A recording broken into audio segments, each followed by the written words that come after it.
que Twitter a été un outil adéquat pour mener à bien un projet de veille sur votre sujet de recherche? Alors, sur mon sujet de recherche, personnellement, sur mon mémoire, non. Par contre, la veille que j'ai fait sur les Serious Games, oui, c'est vraiment un outil, c'est l'outil parfait. Twitter est-il plutôt un outil d'échange ou un outil de veille? Alors, moi je dirais les deux. Parce que pour moi, je peux faire de la veille avec Twitter parce que je me renseigne sur des sujets qui m'intéressent. Et d'échange, plus que d'échange, je dirais partage. Parce qu'on peut vraiment partager des ressources, des données, des informations, des actualités.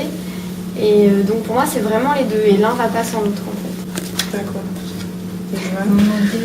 Oui, en fait, elle a vraiment répondu à la question. Et puis en plus, il y a vraiment ce côté partage parce que des fois, on peut ne pas avoir un sujet en lien et on peut trouver une information qui correspond à ce que fait une autre personne, par exemple de la formation, et on va le tweeter pour permettre à la personne de pouvoir le tweeter même dans sa veille. Donc voilà, c'est ça, ce côté échange et partage qui En fait, échanger, pour moi, c'est quelque chose que tu donnes à l'autre, en fait. Et pour le partage, il y a une dimension plus derrière, en fait. Tu le partages avec un objectif derrière. C'est pas seulement quelque chose que tu donnes, en fait. Je sais pas si c'est vraiment ça, mais c'est comme ça que je le vois. D'accord. Comme on est en documentation et pour être dans l'enseignement, on a tweeté des ressources pédagogiques, des choses comme ça, et à ce moment-là, on a quelques professionnels, des professeurs documentalistes, qui parfois, à certaines, ont envoyé des messages privés pour demander plus d'informations sur les ressources, ou sinon pour leur demander s'ils veulent bien être intégrés dans un réseau de partage, sur un Polltree ou des trucs comme ça, en fait. D'accord. Mais c'est tout. Après, vraiment, dans le milieu universitaire, on a des collègues qui font de la veille sur les Digital Humanities. Il n'y a pas d'échange comme ça. Il y a des retweets. Elle retweet les experts et les professionnels de ce domaine-là. Eux les retweetent, elles. Mais après, le contact ne va pas au-delà, en fait. C'est-à-dire que, on échange. On échange, on partage.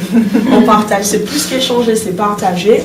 Donc à partir du moment où on partage des informations, on n'a pas besoin de savoir réellement s'il y aura une suite après. Ce qui nous intéresse, c'est l'information qu'on partage à l'instant. C'est ça. C'est pas une question en fait d'expert et de novice pour vous.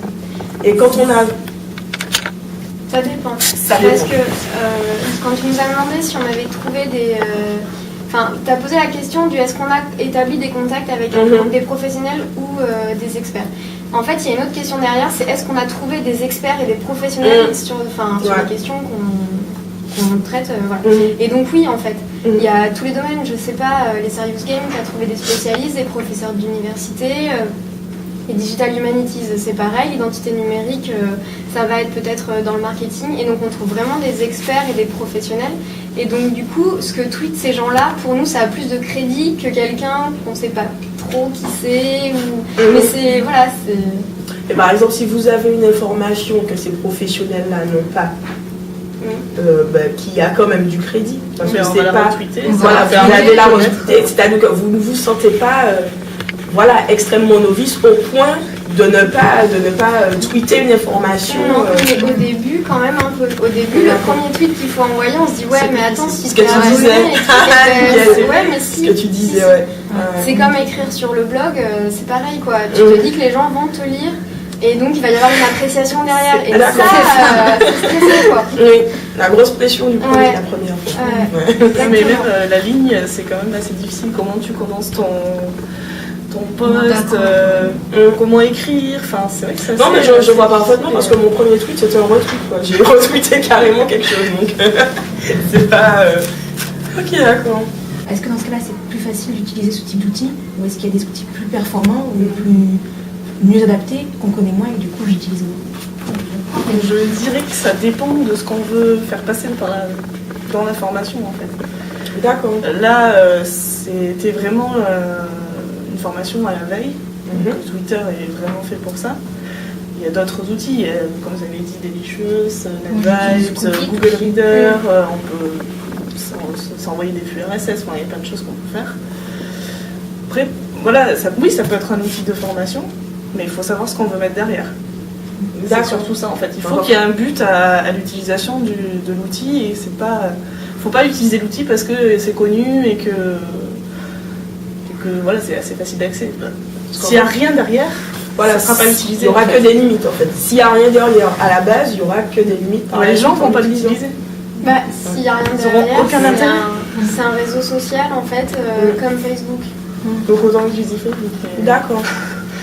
C'est pas vraiment. C'est pas terrible. On est d'accord. Ok. En termes de formation, nous on l'utilise dans notre formation comme un réseau professionnel et c'est ça qui fait que c'est formateur du coup pour nous. Et après Delicious je trouvais plutôt pas mal. Ah oui, moi aussi. Pour l'échange de signés. Et Scoopit c'est pas mal aussi pour partager de l'information parce que tu réunis de l'information autour d'un sujet et puis après c'est visible ou c'est pas visible. Puis c'est Et c'est vraiment intéressant à utiliser. C'est vraiment bien pour l'identité numérique aussi, Scoopit. Ouais, pour forger une bonne